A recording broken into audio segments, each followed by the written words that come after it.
자, 오늘 함께 은혜 나누실 말씀입니다. 사도행전 20장 29절부터 32절까지 있는 말씀입니다.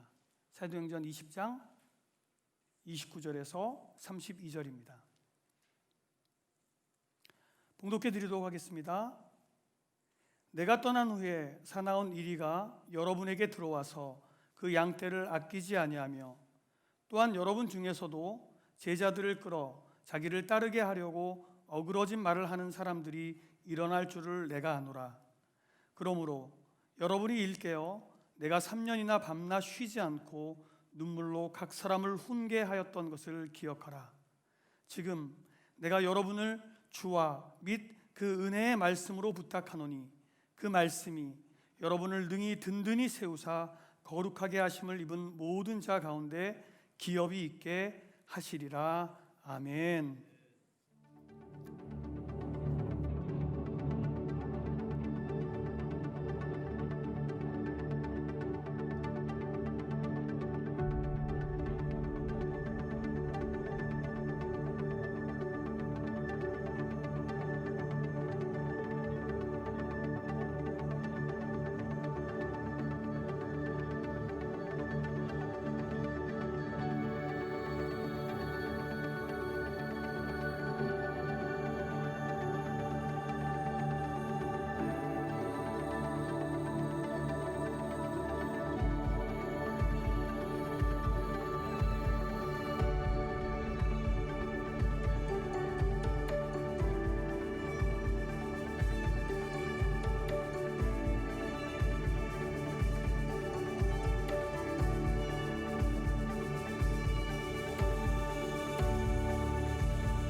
방송 시작한 거예요? 예, 죄송합니다. 잠깐만요. 제가 하던 일이 있어가지고.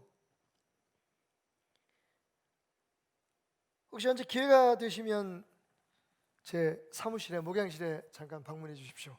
굉장히 많은 장난감들이 진열되어 있는데 그 중에 하나입니다. 여러분 지금 보셨습니까? 이 지구본이 공중에 떠 있어요. 붙들고 있는 무슨 줄이라든지 지지대가 없음에도 불구하고 자력으로, 자석의 힘으로 이 공중에 이렇게 떠서 움직이는 모습을 보고 계십니다.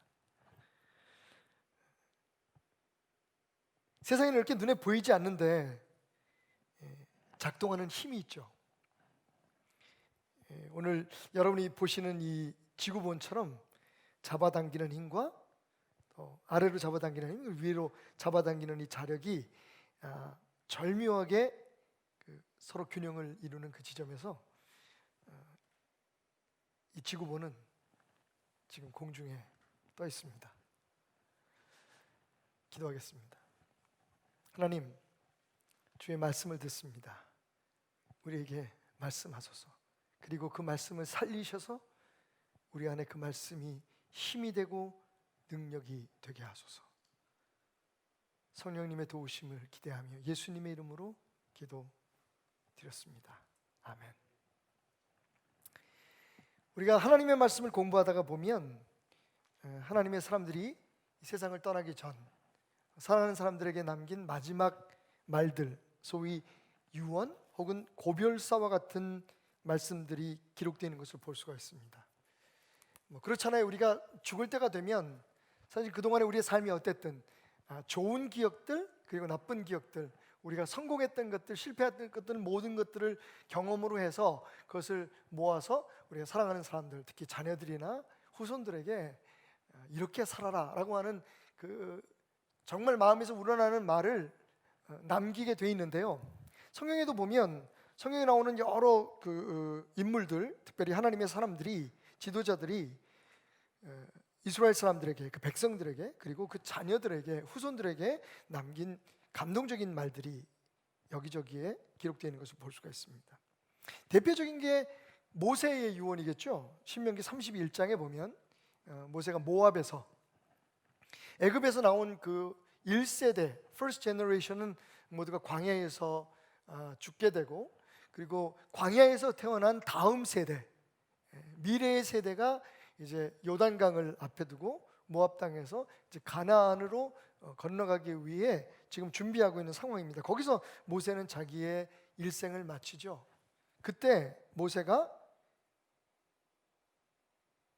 가나안에 들어가 살게 될 그 세대를 향해서 이렇게 유언을 합니다. 너희는 강하고 담대하라. 두려워하지 말라. 그들 앞에서 떨지 말라.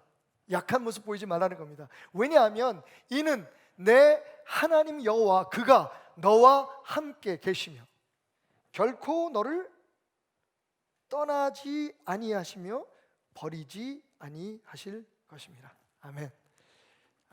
마치 오늘 이 코로나19 사태로 인해서 힘겹게 한 치 앞도 내다볼 수 없는 하루하루를 살아가고 있는 우리들에게 주시는 하나님의 음성인 것 같습니다. 강하고 담대하라. 두려워하지 마라. 겁먹지 마라. 왜냐하면 하나님이 너희와 함께 하신다.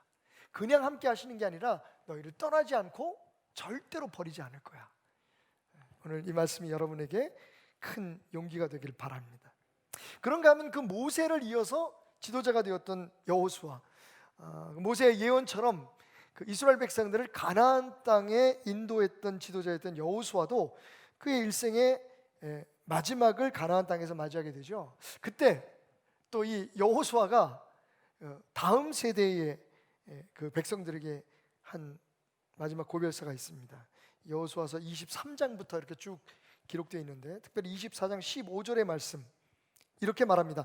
만일 여호와를 섬기는 것이 너희에게 좋지 않게 보이거든 너희 조상들이 강 저쪽에서 섬기던 신들이든지 또는 너희가 거주하는 땅에 있는 아모리 족속의 신들이든지 너희가 섬길 자를 오늘 택하라. 오직 나와 내 집은 여호와를 섬기겠노라. 자, 모세가 가나안에 들어갈 세대를 향해서 야, 쫄지 마, 떨지 마, 두려워하지 마. 하나님이 너희와 함께 가실 거다라고 용기를 북돋아주며 격려하며 가나안에 그들을 들여보냈다면, 가나안에 들어온 이 세대가 사실은 그 모세의 말씀을 듣고 그리고 하나님만 섬기라고, 하나님이 너희를 떠나지 않는다는 얘기는 그 떠나지 않는 하나님을 의지하라는 말이잖아요. 그런데 이스라엘 백성들이 하나님으로부터 점점 멀어져 가기 시작합니다.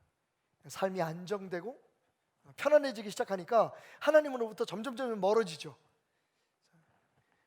이에 대해서 여호수아는 이렇게 얘기합니다. 야, 그렇게 살면 안 되잖아. 우리를 여기까지 인도한 분이 누구냐? 하나님이 여기까지 인도하셨는데 너희가 하나님을 멀리해서 되지 않는다라고 말하면서, 자, 이제 결정해라.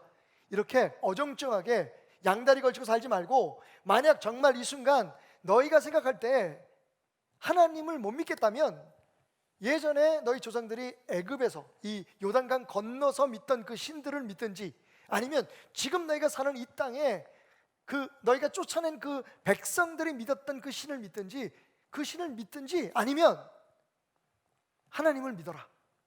이건 우리가 꼭 선택해야 될, 지금 선택해야 될 우리의 신앙의 결단이다. 그러면서 거기에 덧붙여서 여호수아는 이렇게 얘기합니다.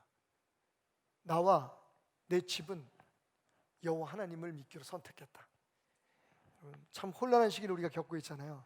여호수아의 이 외침이 정말 영혼에서 끌어올린 우리가 흔히 뭐 영끌이라는 얘기 좀 많이 쓰는데 영끌 고별사가 저와 여러분들에게 큰 도전이 되길 바랍니다. 이렇게 혼란하고 혼동스러운 세상 속에서 정말 우리는 무엇을 택할 것인가? 하나님인가 세상인가? 영적인 그 승리인가 아니면 육적인 성공인가? 뭐 이런 그 갈등 속에서 여호수아의 외침이 여러분들에게 힘이 되기를 주님으로 축원드립니다. 구약에서 한 분의 고별사 유언을 더 소개하자면 사무엘의 유언이 참 감동적입니다. 사무엘상 12장 23절 24절 말씀에 사무엘이 길갈에서 이제 그 인생의 마지막 부분에 사랑했던 이스라엘 백성들을 모아놓고 이렇게 유언을 남깁니다. 나는 너희를 위하여 기도하기를 쉬는 죄를 여호와 앞에 결단코 범하지 않겠다. 앞에 두 분이 그 지도자의 입장에서 고별사를 남겼다면, 유언을 남겼다면, 사무엘은 보다 그 목회자적인 목양의 그런 마음으로 지금 유언을 남기는 것 같습니다. 먼저 이렇게 얘기하죠. 나는 너희를 위해서 기도를 쉬는 죄를 범하지 않겠다. 의로운 길로 너희를 가르칠 것이다. 내가 얼마나 더 살아있을지 모르지만 내가 살아있는 동안 나는 너희를 위해 기도를 멈추는 죄를 범하지 않을 것이고, 그리고 너희들을 하나님이 원하시는 의로운 길로 인도하는 것을 위해 최선을 다할 거다. 그러면서 이렇게 부탁을 합니다. 너희는 여호와께서 너희를 위하여 행하신 그 큰 일들을 생각하여 오직 그를 경외하며 너희의 마음을 다하여 진실이 섬기라. 나는 선지자로서 그리고 너희들의 아비로서 내가 할 일을 다 할 테니까 하나님 앞에 너희들을 맡기고 기도하고, 그리고 너희들을 끝까지 내 생명이 다할 때까지 하나님의 길로 인도할 것이니 너희는 그 하나님을 경외하고 하나님만을 섬기기 위해, 그것도 진실되게 섬기기 위해 애써라 라고 하는 것이 사무엘 선지자의 마지막 고별 인사였습니다. 자, 그렇다면 신약에 와서, 신약에도 보면 여러분들이 그 생의 마지막 순간에 사랑하는 사람들에게 또 목회자로서 그 성도들에게 남긴 고별사들이 있는데, 일단 신약에 들어와서 우리가 생각해봐야 될 가장 중요한 고별사는 예수님의 고별사겠죠. 예수님이 그 3년이나 짧은 삶을 사셨기 때문에 어찌 보면 예수님의 말씀은 거의가 다 고별사라고 생각할 수 있을 것 같아요. 그런데 그 중에서도 오늘 제가 여러분과 함께 나누고자 하는 것은 요한복음 13장 34절에서 35절까지의 말씀입니다. 아마 이게 예수님께서 우리에게 부탁하시는 가장 핵심적인 이야기가 아닐까. 새 계명을 너희에게 주노니 서로 사랑하라. 내가 너희를 사랑한 것 같이 너희도 서로 사랑하라. 너희가 서로 사랑하면 이로써 모든 사람이 너희가 내 제자인 줄을 알리라. 하나님이 예수님께서 우리에게 맡기신 일은 서로 사랑하는 것입니다. 어떻게 사랑하라고 가르치십니까? 내가 너희를 사랑한 것처럼 사랑하라. 그렇게 할 때 비로소 세상 사람들이 너희를 그리스도인, 나의 제자라고 이해할 것이다. 이야기할 것이다. 알아볼 것이다. 오늘 그 작금의 한국교회의 그런 모습들을 생각하면서, 형편을 생각하면서 다시 한번 우리가 깊이 되새기며 묵상해야 될 말씀이 아닌가라는 생각이 듭니다. 자, 이제 본론으로 들어갈까요? 그리고 오늘 말씀은 사도 바울이 사랑하는 에베소의 교회 지도자들에게, 그 당시에 목회자들이죠.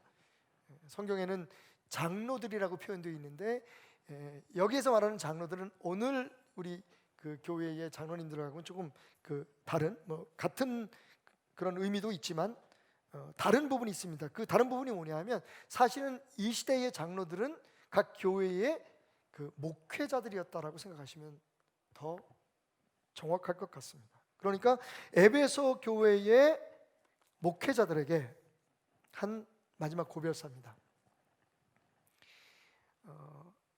사도 바울이 일일이 그 에베소 교회들을 다 방문할 수 없었습니다. 그래서 그 밀레도라고 하는 곳에 그 에베소 교회의 지도자들을 초청을 하죠. 그래서 한 자리에 그들이 모였을 때 그곳에서 이제 나는 예루살렘을 거쳐서 로마에까지 주님께서 내게 맡기신 그 마지막 순교의 길을 걸어가게 될 텐데 다시는 당신들을 볼 수 없을 것 같습니다. 그래서 제가 여러분들을 여기 밀레도까지 다 한 자리에 모이게 했습니다. 지금부터 제 말씀을 잘 새겨 들어주십시오. 자, 이렇게 시작한 그 바울의 고별사, 그 중에 오늘 29절부터 32절까지의 말씀이 있습니다. 사도 바울의 말을 잠깐 다시 한번 우리가 되새겨 봅시다. 사도 바울이 이렇게 그 고별사를 시작하죠. 29절, 내가 떠난 후에 사나운 이리가 여러분에게 들어와서 그 양떼를 아끼지 아니할 것입니다.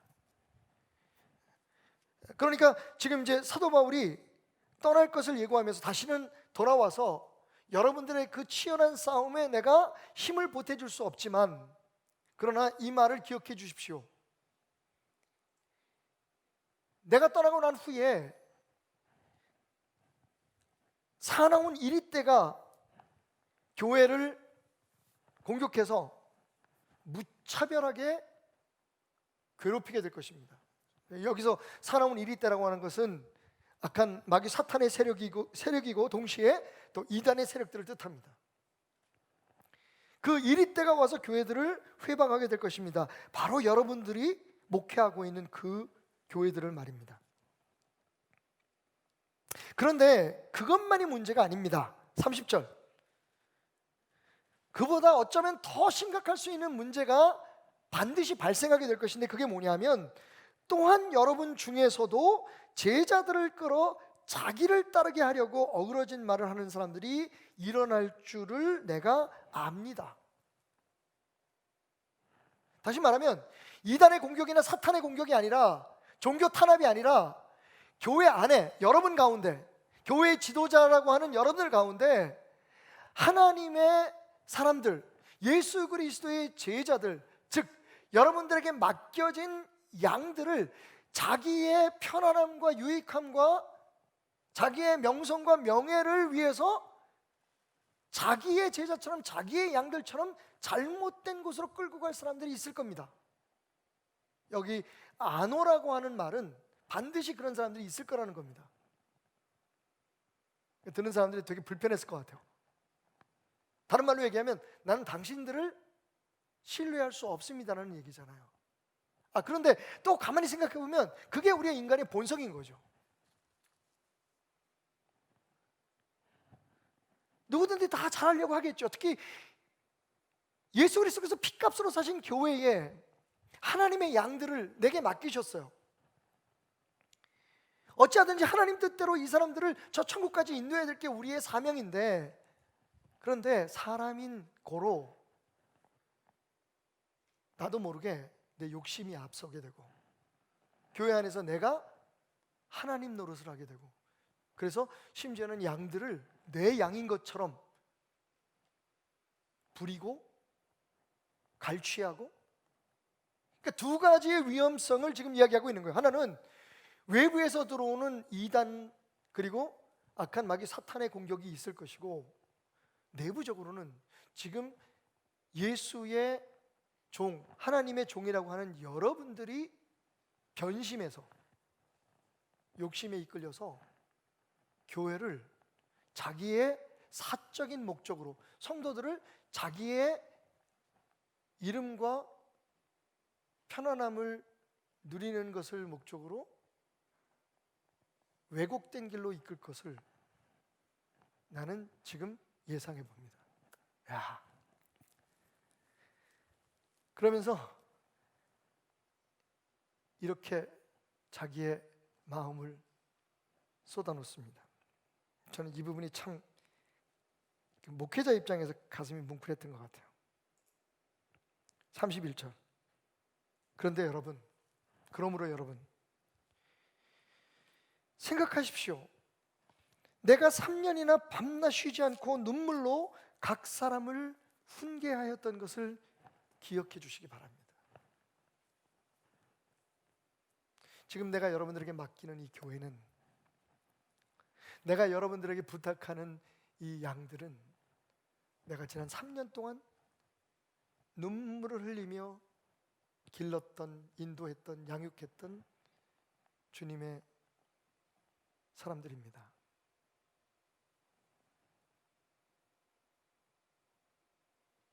그리고는 오늘 우리가 정말로 온 감각들을 다 동원해서 집중해야 되는 이 32절의 말씀을 합니다.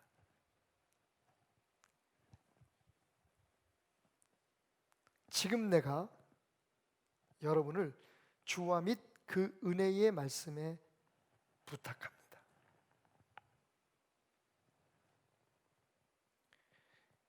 지금 사도 바울에게 있어서 마지막 고비열사를 듣고 있는 이 에베소 교회에, 그래도 그 당시에 교회의 지도자들이잖아요. 이 지도자들은 굉장히 미성숙하고 그리고 연약한 존재들이었던 거죠. 다시 말하면 사도 바울의 양육과 교육이 다 끝난 게 아니에요. 사도 바울은 지금 미성숙한 대로 떠나야 됩니다. 아직 교회를 완전히 지킬 수 있는 어떤 보호책이 없는 상태에서 사도 바울은 자기의 길을 떠나야 돼요. 그러니까 아직은 미숙하고 연약해 보이지만 이 사람들이 하나님의 교회를 이끌어가야 됩니다. 그래서 사도 바울이 내린 결정, 그럼에도 불구하고 이 연약한 사람들을 두고 떠날 수 있는 이유, 바로 그 이유가 32절에 나옵니다. 뭐라고요?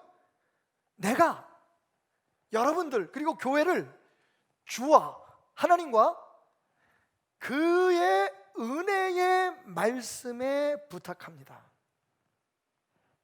이게 답이었어요. 그래서 나는 승리를 확신한다는 거죠. 뭐 때문에? 하나님께서 여러분들을 책임져 주실 것이고, 두 번째로 그분이 주신 은혜의 말씀이 또한 여러분들을 강하게 세워서, 든든하게 세워서 결국에는 하나님의 사람들이 누리게 될 그 축복, 나누게 될 하늘의 그 유업을 받는 자리까지 인도해 주실 것을 내가 확신하기 때문이다. 자, 여기서 우리가 주목해야 될 거, 그게 뭐냐면요, 주님 앞에 맡긴다는 얘기는 우리 많이 하잖아요. 우리가 보통 일상적으로 사용하는 신앙적인 고백입니다. 그죠? 하나님, 지금 교회가 어렵습니다. 이 교회를 하나님의 손에 맡깁니다. 우리 가정이 어렵습니다. 우리 자녀들의 앞길을 주님 앞에 맡깁니다. 이 얘기는 많이 하는데, 중요한 건 혹시 우리가 지금 놓치고 있을지도 모르는 이 두 번째 고백이에요. 사도 바울은 뭐라고 얘기하냐면 그 은혜의 말씀에 부탁한다, 맡긴다라고 얘기합니다. 여러분 들으셨습니까? 주님한테만 맡기는 게 아니라 어디에 맡긴다고요? 주님의 은혜의 말씀에 맡긴다고 얘기하고 있어요.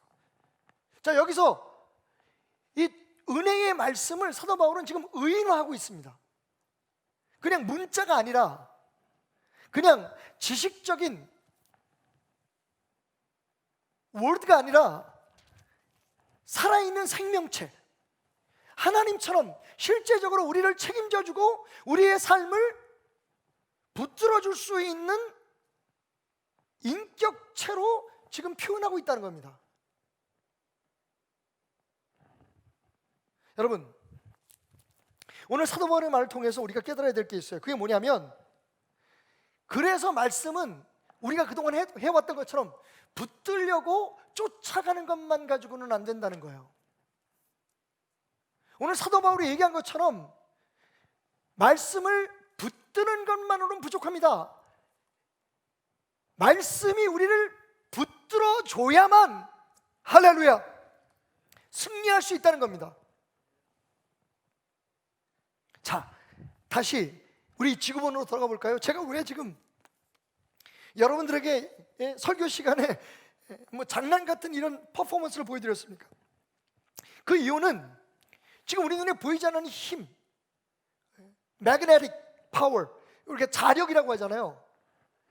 전기를 통해서 지금 전달되는 자력이 지금 작동을 해서 눈에 보이지 않지만 이 보이지 않는 공간에 채워진 그 힘으로 이 지구본을 이렇게 공중에 달아매 놓고 있습니다. 근데 이게 빠져버리면 어떻게 되죠? 이 자력이 없어져 버리면 땅에 붙어버리고 말죠. 우리의 삶이 그래요. 우리가 말씀을 쫓아가고 말씀을 묵상하고 말씀을 배우고 말씀을 훈련하고 그동안에 우리가 해왔던 모든 대부분의 신앙적인 삶 속에서 말씀은 굉장히 중요한 자리를 차지하고 있었습니다. 그런데 한 가지 부족한 게 있는 게 뭐냐면 우리가 말씀을 쫓아다녔다는 거예요. 말씀을 더 많이 배워서 그 말씀 안에서 답을 찾고 삶에 어떤 문제가 있으면 그 문제를 풀어갈 수 있는 지혜를 말씀에서 얻으려고 쫓아다녔다는 거예요. 그게 여태까지 우리가 했던 모든 묵상과 그리고 예배에서 들었던 설교 말씀을 통해서 얻게 되는 지식의 한계였다는 거죠.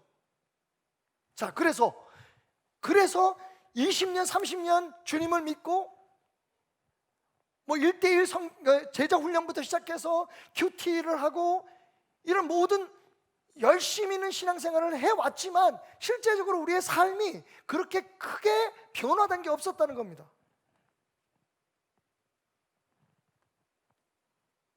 지금 사도 바울이 얘기하잖아요.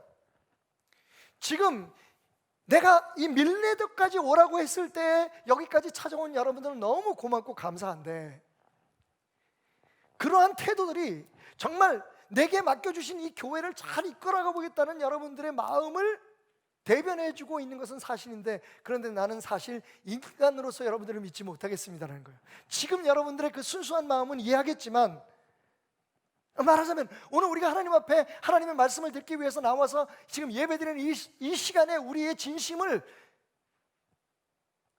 하나님도 인정하시지만 문제는 뭐냐? 이 예배가 끝나고 난 다음에 우리가 일상으로 돌아갔을 때 과연 우리가 하나님의 사람으로 여전히 살아갈 수 있느냐 하는 것에 대해서는 하나님도 고개를 갸웃거리시는 겁니다.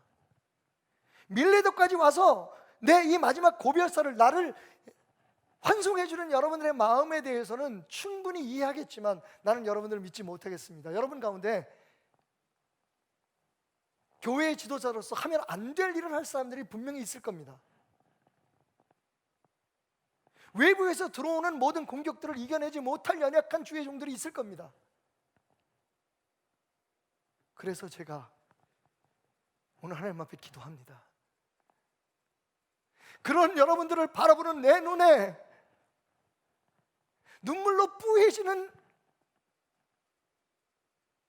내 그 시야에 들어오는 사랑스러운 여러분들의 그 연약하고 나약한 모습을 바라보며 나는 이렇게 기도합니다. 하나님, 저들을 하나님의 손에 부탁합니다. 그리고 하나님의 살아있는 말씀에 저들을 부탁합니다. 하나님 저들을 붙들어 주시되 당신의 은혜의 말씀으로 저들을 붙들어 주십시오. 그렇지 않으면 쓰러지고 넘어지고 깨어지고 부서질까 두렵습니다. 히브리서 4장 12절에서 히브리 기자는 이렇게 얘기합니다. 하나님의 말씀은 살아있고 하나님의 말씀은 살아있고 하나님의 말씀은 살아있고 그냥 살아있는 게 아니라 뭐라고요? 활력이 있어서 살아서 역사하는 힘이 있다는 겁니다. 아멘. 역시 히브리서 기자도 하나님의 말씀을 살아있는 생명체로 인식하고 있습니다. 그냥 문자가 아닙니다. 우리가 그냥 읽는 책에 써있는 글자가 아닙니다. 하나님의 말씀은 그 자체가 살아있다고 고백하고 있습니다. 그냥 살아있을 뿐만 아니라 살아서 움직이는 힘이 있다. 활력, 살아있는 힘이잖아요. 생명력이 있다는 거예요. 그래서 좌우에 날선 어떤 검보다도 아마 이 이야기를 할 때 이 성경의 기자는 로마 병정들이 사용했던 칼을 생각했을 거예요. 양쪽 날이 다 서 있는 칼. 이쪽으로 쳐도 힘을 발휘하고 저쪽으로 쳐도 힘을 발휘하고, 양 좌우에 날선 어떤 검보다도 예리해서, 여러분 그 다음을 주목하십시오. 혼과, 흔히 우리의 정신을 얘기합니다, 그죠? 영과 우리의 영혼을 얘기합니다. 그 스피릿을 얘기하죠. 근데 여러분 그러면 우리의 어떤 정신적인 말씀이 우리 정신적인 세계, 우리 영적인 세계만 그런 영향력을 미치느냐? 그 다음 말씀이 재밌어요. 여러분, 관절과 골수를 찔러 쪼갠다. 왜 관절일까요? 여러분, 관절은 뭡니까? 우리가 움직이기 위해서 꼭 우리 육체에 필요한 부분이 관절이에요. 다시 말하면 우리 인간의 활동을 의미한다고 생각하시면 됩니다. 하나님의 말씀이 우리의 관절에 영향을 미친다는 거예요. 요즘 뭐 MSN인가 뭔가 그 관절에 좋은 약들이, 전화만 하시면 선물도 보내주십니다, 이렇게 광고하는 그런 광고들을 보는데, 여러분 정말 놀라운 건요, 우리의 관절에 하나님의 말씀이 역사한다는 겁니다. 그건 우리가 거기까지는 동의할 수 있잖아요, 여태까지. 그러니까 우리의 생각이라든지 우리의 마음이라든지, 그래서 우리의 영혼을 하나님의 말씀이 움직이신다, 그건 우리가 인정할 수 있잖아요, 지적인 개념으로, 그죠? 근데 오늘 말씀해 보니까 뭐라고 얘기하냐면, 거기서 끝나는 게 아니라 우리의 관절, 그리고 나아가서 어디까지? 우리의 골수까지.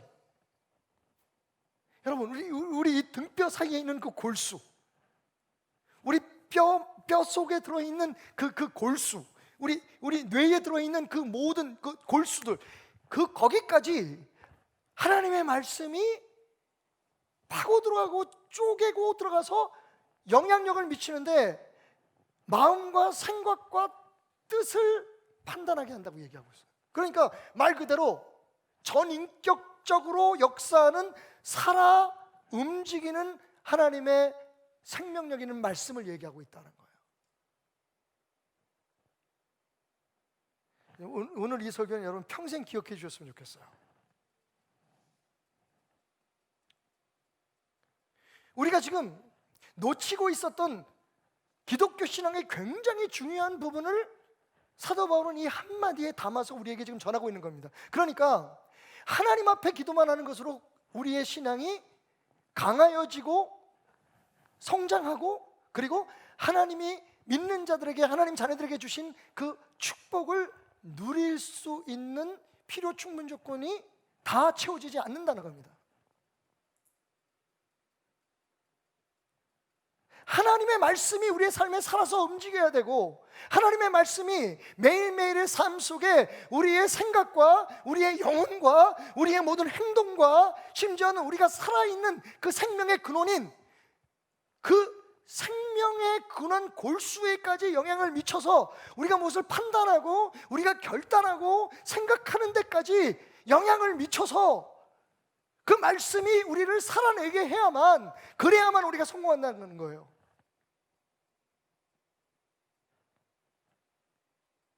지식으로 말씀을 읽어서, 책을 읽든 말씀을 읽어서 그 안에서 답을 찾는 게 아니라, 여러분, 하나님의 말씀은, 그 은혜의 말씀은 우리 안에 들어와서 실질적으로 역사하는 힘이 있습니다. 좋은 예가 아닌 줄 압니다만, 부득불 그보다 더 이 시점에서 우리가 이해하기 쉬운 다른 예가 없는 것 같아서 말씀을 드리자면, 여러분, 코로나 바이러스 보세요. 우리 눈에 보이지도 않는 그 조그만 그 바이러스 하나가, 생명체 하나가, 그죠? 우리 몸에 들어와서 놀라운 일을 만듭니다. 치명적인 일을 만들죠. 그래서 지금 우리가 그것을 서로 옮기지 않고, 서로 감염시키지 않으려고 거리를 두고 있는 거 아니에요. 그 얘기는 뭡니까? 눈에 보이지 않는 힘이 지금 우리 안에서 작동하고 있다는 거예요.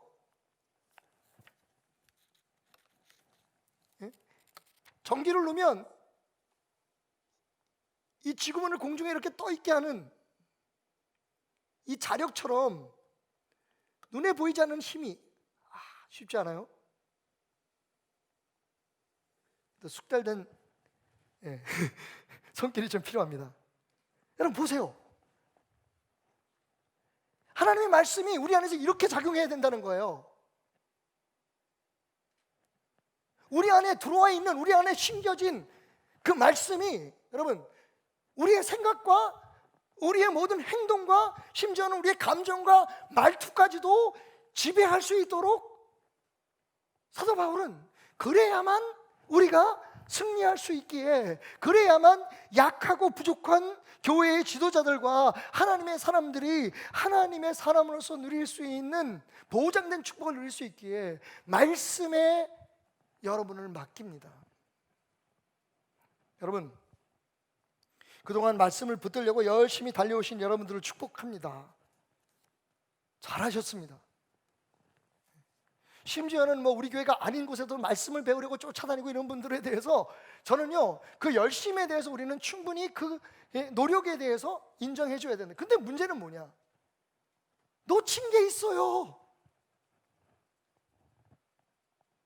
우리가 못 본 게 있다는 말입니다. 그게 뭐냐면 100번 말씀을 쫓아가도 그 말씀에 사로잡히지 않으면, 살아있는 그 말씀이 우리의 삶의 어느 순간부터 역사하지 않으면 우리는요, 말씀은 아는, 하나님의 말씀을 아는 사람이지 하나님의 사람이 아닌 겁니다.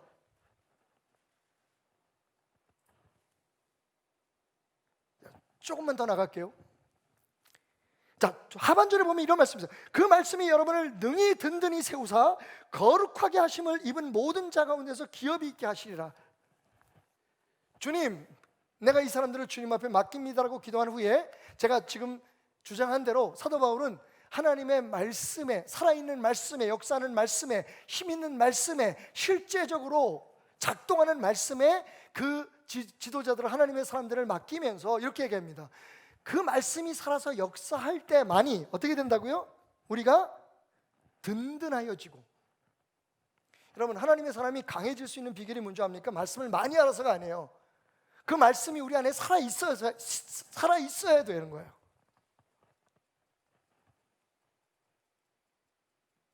성경을 많이 읽는다고 해서, 성경의 지식이 많다고 해서, 혹은 어떤 훈련이나 어떤 그런 프로그램에 많이 참여했다고 해서 그 사람이 강해지는 게 아니에요, 여러분. 오히려 강한 듯 약해질 수 있어요. 왜냐하면 지식을 많이 알기 때문에 다른 사람들을 판단하고, 그리스도인이 가장 약해지는 게 그거거든요. 분리하고, 차별하고, 업신여기고, 정죄하고. 여러분, 그리스도의 힘이 가장 약해질 때가 바로 그때거든요. 근데 사실은 말씀을 자꾸만 쫓아가고 더 많은 것을 알려고 하는 사람들의 패단이 그거잖아요. 말씀을 알아. 나는 이걸 아는데 저 사람은 몰라. 나는 이 프로그램을 했는데 저 사람은 안 했어. 판단한단 말이에요. 넌 아직 멀었어. 당신 생각은 잘못됐어. 근데 여러분, 그게 하나님의 사람을, 하나님의 이런 공동체를 가장 약하게 만드는 거거든요. 많이 아는 거 중요하고, 많이 배우는 거 중요하고, 많이 훈련하는 거 중요하지만 결과적으로는 그 말씀이 살아서 내 안에서 역사해야, 지식으로가 아니라 사도 바울이 지금 고백하는 것처럼 진짜 살아있는 능력이 돼서 내 삶의 머리부터 발끝까지 사지백체 오장육부 심령 골수 세포 구석구석까지 눈에 보이지 않지만 살아서 역사하는 힘이 되고 원동력이 돼서 예수가 우리에게 주신 그 사명, 서로 사랑하고 하나님의 나라를 세워가는 그 일에 힘이 될 때 비로소 우리가 든든해지는 거예요. 지금 여러분, 많은 분들이, 오늘도 아침에 제가 그 기도 메일을 하나 받았는데, 언젠가 우리의 이 기형적인 예배가 회복될 것인가, 제가 깜짝 놀랐어요. 어떻게 우리가 드리는 예배를 기형이라고 얘기해야지. 그 사람의 생각은 뭡니까? 지금 우리가 이렇게 드리는 예배가 잘못된 예배라고 생각하는 거예요. 그러면서 거기에 뭐를 연결을 시켰냐면, 우리가 일제강점기 시대에 또 그 얘기가 나오는 거예요. 일본 사람들의 압제에 의해서 예배를 드리지 못할 때와 지금이 뭐가 다르냐, 그 다른 점을 찾아봐야겠다라고 질문을 던집니다. 여러분, 우리가 드리는 이 예배가 정상적이지 않을 수는 있어요. 왜? 그동안 우리가 해왔던 그런 예배는 아닌 건 분명합니다. 그걸 누가 부정하겠습니까? 그런데 그렇다고 해서 우리의 예배가 기형적이라고요? 얼마나 인간 중심적이고 자기 본위적인 예배관입니까? 그 얘기는 하나님이 지금 우리의 예배를 받으실 수 없다는 거거든요. 하나님은 기형적인 예배를 받지 않으십니다. 구약시대에 보면 그래서 몸에 상처가 있거나 병이 된 그 제물을 하나님 앞에 드릴 수 없었어요. 그래서 한때는 굉장히 보수적인 교단에서 몸이 불편하거나 장애가 있는 분들은 강단에 쓰지 못했어요. 말이 됩니까, 여러분? 예배는 예배인 거예요.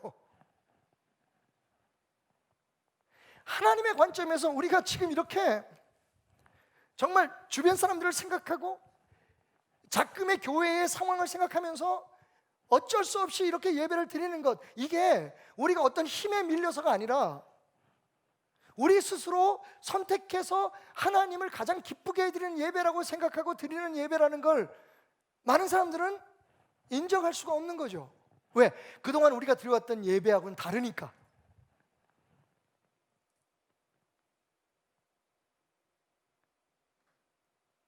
여러분, 저는 이 순간에도 하나님의 말씀이 우리 안에서 작동해야 우리가 든든해질 수 있다고 생각해요. 하나님의 말씀을 가지고 판단을 하고 하나님의 말씀을 가지고 재단을 하고 그러면 약해져요. 하나님의 말씀이 작용을 하면요, 여러분, 사도 바울 때처럼 사도 바울이 차별함이 있었습니까?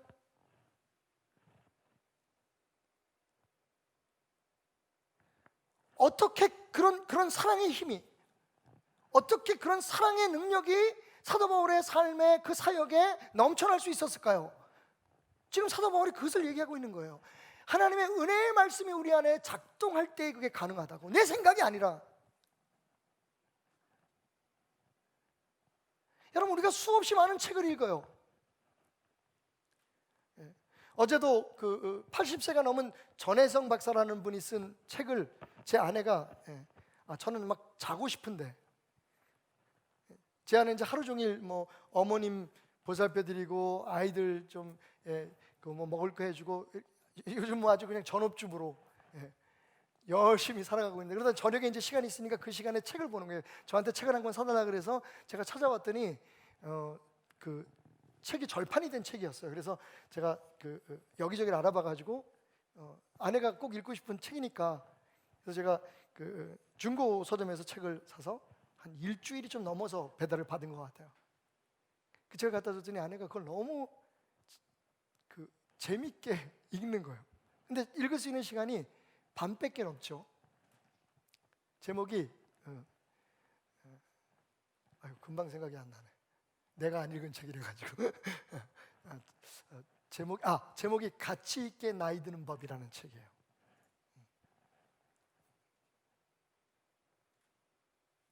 책을 읽다가 갑자기 막 잠이 들라고 하는 저를 쿡 찌르면서 물으면, 여보. 왜? 자야지, 내 주일이잖아요. 뭐 자자. 아니야. 내가 이 책을 읽다가 본 건데 한번 내가 질문할게. 알아맞혀봐. 그래서 뭐야, 얘기해. 빨리 자자. 사랑하는 사람을 위해서 줄 수 있는 최고의 선물이 뭐게? 여러분, 한번 답해 보세요. 전혜성 박사 크리스찬이에요. 근데 늦게 사회학 공부를 해가지고 남편과 함께 이제 미국에서 살면서 정말 뒤늦게 공부를 해서 삶을 가치 있게 살아가는 법에 대해서 나름대로 깨달은 것을 쓴 에세이 책 같은 건데, 진짜 사랑하는 사람을 위해서 줄 수 있는 가장 큰 선물이 뭘까? 물론 지금 우리의 입장에서 보면 예수님을, 복음을 전하는 거지, 이렇게 얘기할 수 있겠지만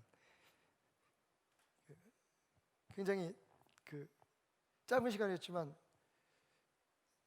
다시 한번 저를 깨닫게 한 답이었어요. 그게 뭐냐면, 나를 건강하게 관리하는 거라는 거죠.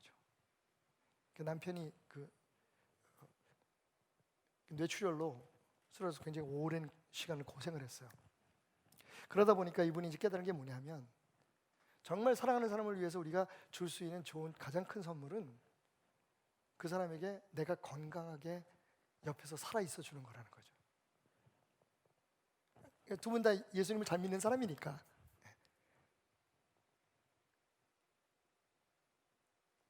그래서 제가 어제 그래요, 뭐 알았어, 무슨 뜻인지 알았어, 나 열심히 운동도 하고 잘할게. 근데 여러분, 제가 운동할까요 안 할까요? 그거 잘은 모르겠어요. 지금 그게 우리가 예수 믿는 방법이라고요. 쏟아지는 설교를 들으면서 이게 감동도 받아요. 이게 맞아, 이렇게 살아야지, 저렇게 살아야지, 이게 맞아, 저게 맞아. 근데 여러분, 중요한 건 우리 힘으로 그렇게 살아낼 수가 없는 거예요. 만약 예수를 우리가 지금 그렇게 믿고 있다면, 앞으로도 그렇게 믿을 거라면, 여러분, 이거는 공자님의 말씀을 읽는 거나 혹은 다른 종교의 경전들을 배우는 것과 다를 바가 없어요. 마음을 비워라, 뭐 옛전 것을 잊어버려라, 뭐 착하게 살아라. 여러분, 이런 모든 교훈들은 그걸 살아내야 되는 거잖아요. 그런데 사람마다 자기의 생각, 자기의 입장, 자기의 환경, 또 자기의 태도 때문에 들어도 옳다고 생각해도 감동이 돼도 그대로 안 살면 끝이에요, 그건. 여러분, 우리가 가지고 있는 예수 신앙이 그거라고 생각하십니까? 다른 종교하고 다를 게 뭐가 있어요? 결국 우리가 답을 찾아서 그 답대로 살아가야 되는 건데, 오늘 이 설교를 그래서 우리가 잘 들어야 돼요. 우리를 강하게 하는 것, 이 어려운 시기에 세상 사람들과 다르게 구별하게 하는 것, 그리고 우리의 목표가 뭐예요? 성장하는 거잖아요. 그리스도 안에서 성장하는 거잖아요. 든든히 세우사 거룩하게 하심을 입은 모든 자 가운데 기업이 돼요. 여기서 기업이라는 말은 영어로 inheritance인데 하늘나라의 유산이에요. 하나님의 자녀들, 하나님의 백성들에게 하나님이 허락하신 그 축복. 그러니까 보세요, 여러분. 우리를 이 상황에서 든든하게 하고 우리를 성장하게 하고 그리고 하나님의 축복을 누리게 하는 게 뭐냐? 어떤 종교적 행위보다, 그죠? 전통적으로 우리가 이어왔던 어떤 행위가 아니라 하나님의 말씀이 우리 안에 살아서 역사함으로 그렇게 되게 해주신다는 겁니다. 아멘. 이게 무슨 말인가 잘 이해가 되지 않겠지만 여러분 보세요. 하나님의 말씀이 우리 안에 살아있으면, 하나님의 말씀을 우리 안에 살아있게 하면 이런 역사가 나타난다는 거예요. 땅에 붙어 살지 않고, 그렇다고 막 신비롭게 공중에 떠서 살지 않고, 이 땅과 하늘 사이, 현실과 그리고 저 영원한 미래 소망 사이에 우리가 이렇게 편안하게 거하면서 하나님이 하나님의 사람으로 만들어 가시는 것을 누릴 수 있게 된다는 거예요. 오케이. 자, 그래서 어떻게 해야 됩니까? 첫 번째로 하나님의 말씀이 우리 안에서 살아서 우리를 강하게 성장하게 하고 하나님의 축복을 누리게 하기 위해서 여러분 첫 번째 해야 될 게 뭐냐면 믿음을 나의 삶과 말씀을 나의 믿음 생활과 결부시키라는 겁니다. 히브리서 4장 1절 2절 말씀 잘 들어보세요. 그러므로 우리는 두려워할지니라. 여러분 두려워하셔야 돼요. 이거 우리 얘기예요. 무슨 얘기냐? 그의 안식에 들어갈 약속이 남아있을지라도, 다시 말하면 우리가 다 구원받아서 천국에 간다는 그런 확신이 있을지라도 너희 중에는 혹 이루지 못할 자가 있을지. 여기 너희 중에는 예수 안 믿는 사람들이 아닙니다. 하나님을 믿는 사람들이에요. 하나님 믿는 사람들 중에서 천국을 허락받지 못할 사람이 있다는 겁니다. 이 말씀대로 얘기하면. 돌려서 말하지 않겠습니다, 여러분. 두려워하라는 거예요. 그냥 교회 다니니까, 내가 교회에서 어떤 직분을 가지고 있으면 내가 목사니까 난 당연히 천국 가겠지, 헛소리 하지 말라는 겁니다. 하나님의 구원의 약속이 우리에게 있지만 혹 거기에 이르지 못할 사람들도 우리 가운데 있다는 겁니다. 믿는 자들 가운데.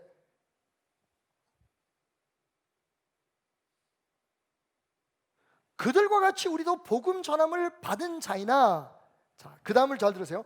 들은 바 그 말씀이 그들에게 유익하지 못한 것은, 그들이 구원에 이르지 못하는 믿음을 갖게 되는 것이 뭐냐? 이유는 듣는 자가 믿음과 결부시키지 아니함이라. 말씀이 우리의 삶과 무관하게 움직이는 거예요. 부분적으로 또는 전적으로. 아까 제가 제 아내가 읽었던 책에 대한 이야기를 말씀드렸는데 똑같은 거예요. 성경을 알아요. 지식을 알아요. 교회 와서 그리스도인이 어떻게 살아야 되는 것을 우리가 배워요. 근데 문제는 뭐냐면 그게 내 삶에 직접적으로 내 삶에 연결이 되지 않으면, 그 진리대로 살아갈 수 없으면 우리가 진짜 하나님의 사람이라고 하는 보장이 없다는 겁니다. 아무리 돌려서 편안하게 말씀드리려 해도 그럴 수가 없습니다. 다시 말하면 들은 말씀대로 하나님의 약속대로 살아야만 하나님의 백성이라는 얘기예요. 여기서부터 우리가 실망하는 거예요. 여기서부터 우리가 실패하는 거예요. 예를 들면 말씀을 읽는데 좋은 말씀이야, 근데 나는 그거 못 지켜, 이러면 끝나는 거예요. 여러분, 하나님의 말씀이 우리에게 이렇게 살라고 우리 안에서 역사하는데 됐어요, 뭐 다 그렇게 사는 게 맞아, 사람 착하게 살아야죠. 근데 지금 제가 살아있는 상황하고는 상관이 없거든요. 그러니까 교회에 나오는데 하나님의 말씀이 내 안에서 살아서 역사하지 않으면 그건 정말 우리가 두려워할 이유가 될 수 있다는 거예요. 그러니까 제일 먼저 우리가 결단해야 될 게 뭐냐면 하나님의 말씀으로 살겠다, 하나님의 말씀이 내 삶의 기준이 되어야겠다. 몰라서 그러거나 힘이 없어서 그럴 수 있어요. 하지만 처음부터 하나님의 말씀과 내 삶을, 현실의 삶과 하나님의 말씀을 분리돼서 신앙생활을 하겠다고 생각하는 생각이 있다면 버리세요. 그러면 하나님의 말씀이 우리 안에 역사하지 못합니다. 신앙은 뭐예요? 성경을, 하나님의 말씀을 하나님의 말씀으로 받아들이는 거예요. 내가 마음에 들든지 지금 내가 가지고 있는 생각이나 사상과 좀 다를지라도 하나님의 말씀으로 받아들이는 것, 그게 신앙이에요. 기독교 신앙이에요. 거기서부터 실패하면 그 다음 단계는 생각도 하지 말아야 돼요. 왜냐하면 그 다음 단계는 오히려 하나님을 믿는데 방해가 될 수가 있어요. 그게 뭐냐? 두 번째 단계는 말씀이 우리 안에 풍성이 거하도록 하는 겁니다. 아니, 말씀이 있어야지 살아서 움직이잖아요. 그러니까 교회를 다니고 예수를 믿는다고 하는데 말씀에 대한 관심이 없고 말씀을 읽지 않고 말씀에 대해서 마음이 없는 건, 말씀이 우리 안에서 살아 역사할 수 있게 하는 것, 제가 말씀드렸잖아요. 하나님 손에 맡기는데 말씀에 맡기지 못해요. 여러분 자녀들, 여러분들이 어느 정도까지 책임질 수 있다고 생각하십니까? 그래서 우리가 매일 기도하잖아요. 우리 아들을 하나님 손에 맡깁니다, 우리 딸의 삶을 하나님 손에 맡깁니다. 근데 그것만 가지고 안 된다고 얘기하잖아요. 지금 그 기도는 다 하는데 하나님의 말씀이 없어요, 내 안에.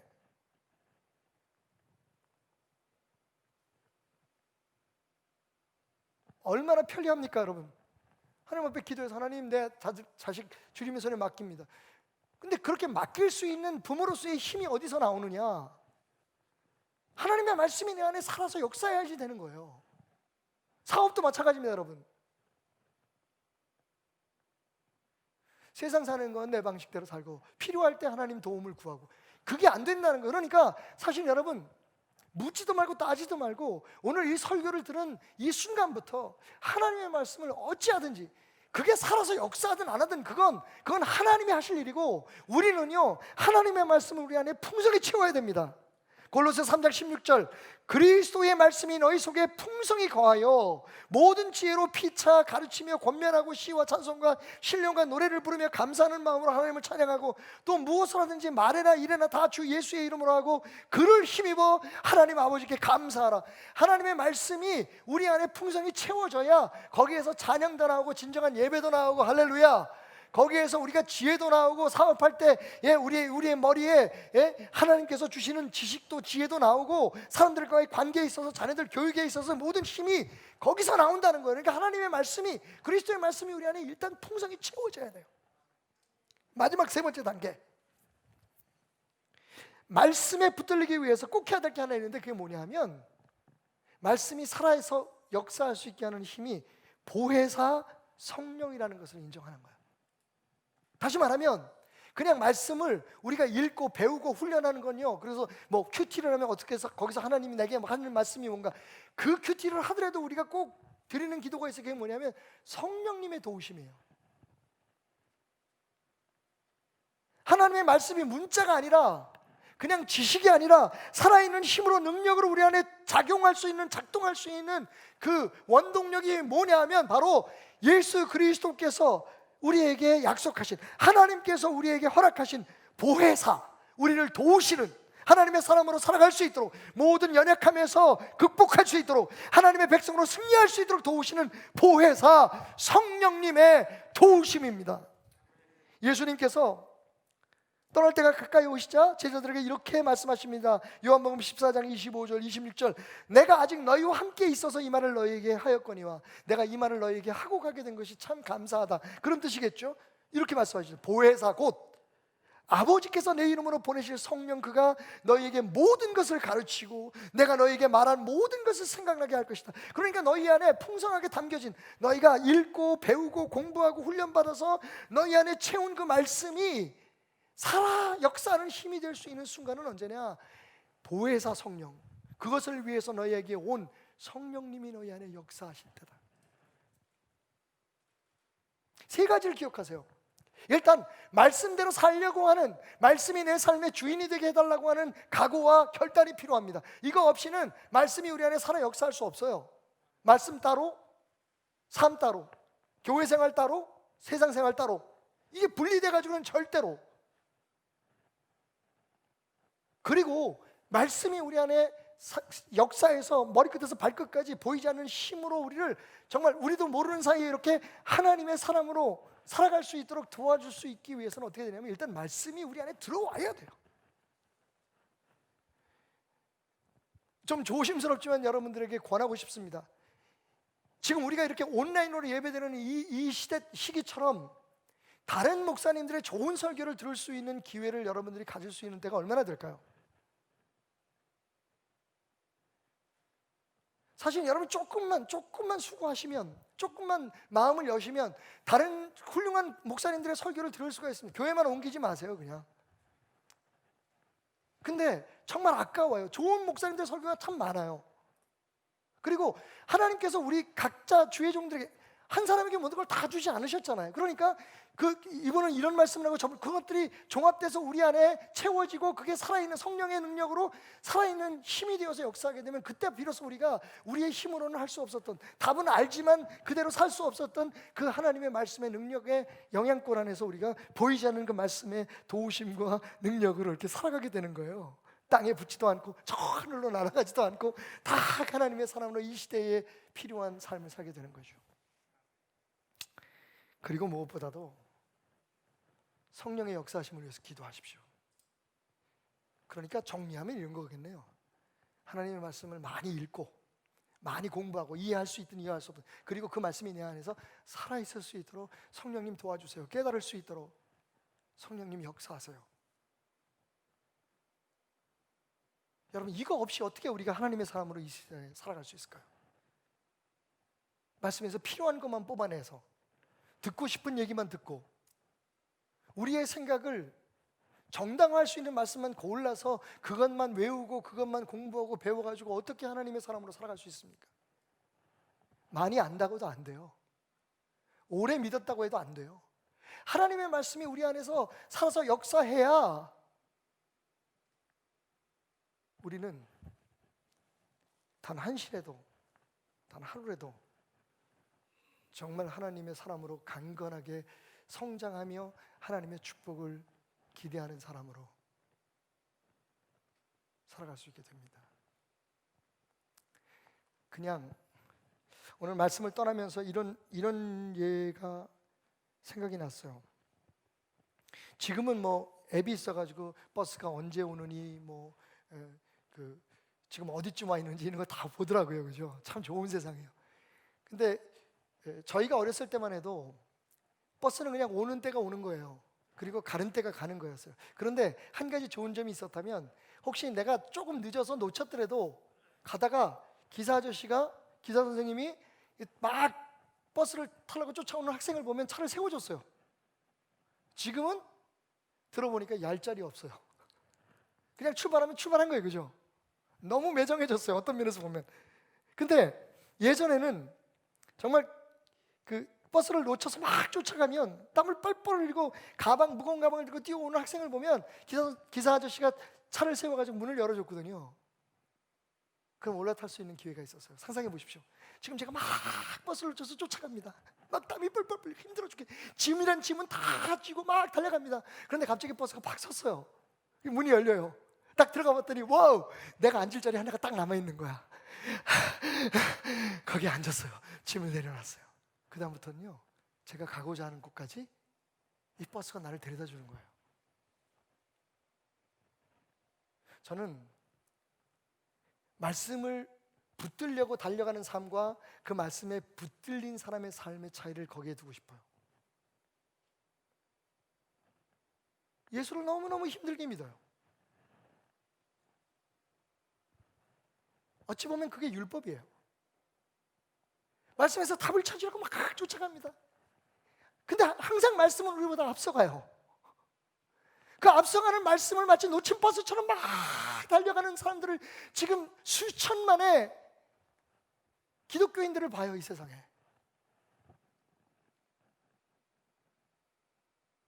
근데 여러분, 주님의 은혜라고 하는 기사 아저씨가 차를 세워주셨어요. 그리고 내 자리에 내가 앉았어요. 그 다음부터 내 삶을 생각해 보십시오. 하나님의 말씀이 나를 주관하고 인도하고 생각하고 느끼게 하는데, 판단하는데 내 생각이 튀어나오는 게 아니라 하나님의 말씀이 살아서 역사하는 그 순간을 한번 기대해 보세요. 여러분, 그게 어떤 것인지 확실히 설명할 수는 없지만 분명히 지금 이 지구본을 띄우게 하는 어떤 힘이 작동하는 것처럼 하나님의 말씀이, 성령의 역사하심이 우리 안에서 움직이는 삶을 생각해 보세요. 그게 진짜 다른 어떤 종교나 어떤 세상의 그 무엇에서도 누릴 수 없는 참된 기독교의 은혜가 아닐까요? 말씀을 붙들려고 달려가는 것만 해도 하도 그렇지 않은 사람이 많으니까 뭐 성경을 읽고 공부를 해. 그것조차 안 하는 것은 사실은 뭐라고 얘기할 거리가 없지만, 그동안에 정말 나름대로 뭐 우리 교회뿐만 아니라 다른 데 어디서 무슨 성경 원어 공부한다, 뭐 2단에 넘어갈 그런 위기나 두려움 따지지 않고 그냥 어디 좋은 데 있다면 쫓아다니라고 그렇게 애썼던 분들에게 오늘 저는 그 열심만은 제가 인정한다고 말씀드리고 싶어요. 하지만 여러분, 그 헛수고입니다.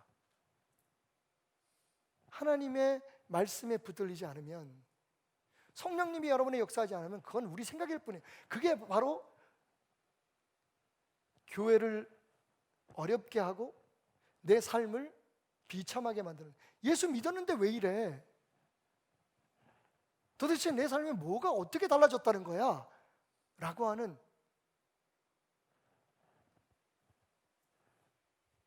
자괴감에 가득한 고백을 할 수밖에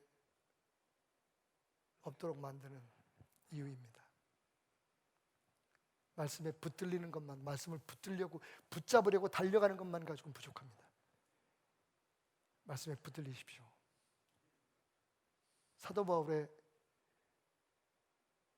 그 마지막 고별사로 오늘 다시는 우리에게 찾아오지 못할 이 특별한 예배의 마지막 축복을 여러분에게 드리려고 합니다. 하나님, 여기 하나님의 종들, 하나님의 자녀들이 있습니다. 주님, 저들을 주님의 손에, 그리고 당신의 은혜의 말씀에 부탁합니다. 지식으로가 아니라, 훈련의 목표로서가 아니라 내 안에 살아 역사하시는 능력으로 주를 만나게 하소서. 사랑하는 베들의 성도들을 주님의 손에 맡겨드리며 예수님의 이름으로 축복합니다.